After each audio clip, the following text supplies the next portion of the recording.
दरम्यान उपमुख्यमंत्री एकनाथ शिंदे बोलतायत, थेट जाऊया. म्हणजे एक प्रकारचा राष्ट्रद्रोह आहे आणि म्हणून त्याप्रमाणे काल देखील काही ठिकाणी गुन्हे दाखल झालेले आहेत. आजही मी सभागृहामध्ये सांगितलेलं आहे, राष्ट्रद्रोहाचा देखील गुन्हा दाखल होईल, झाला पाहिजे आणि त्याचबरोबर त्यांच्यावर कठोर कारवाई निलंबनाची झाली पाहिजे, अशा प्रकारचं मत सगळ्यांचंच आहे आणि मग तमाम महाराष्ट्रातल्या जनतेचं आहे.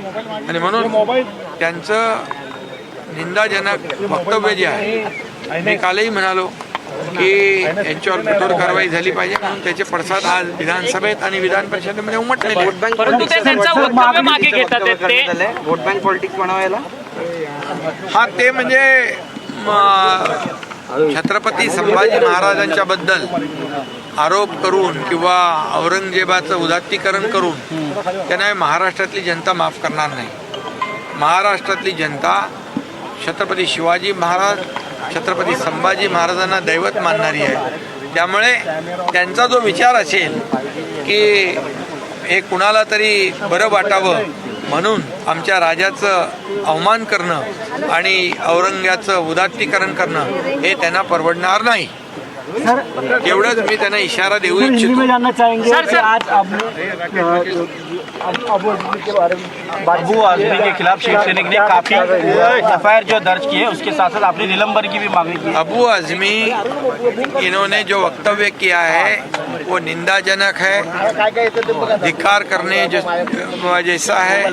उन्होंने पहले भी छत्रपति शिवाजी महाराज जी के बारे में और औरंगजेब के बारे में कहा था कि औरंगजेब ने भी बहुत अच्छा काम किया है. तभी उनको कहा था, तभी उनको रोका था और तभी उनको इशारा भी दिया था. फिर भी उन्होंने दोबारा छत्रपति संभाजी महाराज जिनका उनके ऊपर अत्याचार किया, उनके नाखून निकाले गए, उनकी आग निकाली गई, उनकी जबान निकाली गई, उनको पूरा इतना इतना इतना अत्याचार उन पर किया, फिर भी बलिदान देकर छत्रपति संभाजी महाराज जीत गए.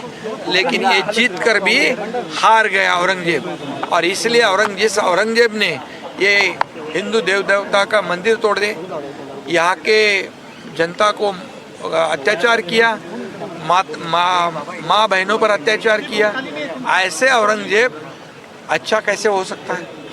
ये देश का अपमान है, ये महाराष्ट्र का अपमान है, हमारे छत्रपति शिवाजी महाराज जी का अपमान है, ये छत्रपति संभाजी महाराज जी का अपमान है, जिन्होंने 40 दिन अत्याचार सहन किया, लेकिन हमारा देश का स्वाभिमान उन्होंने छोड़ा नहीं.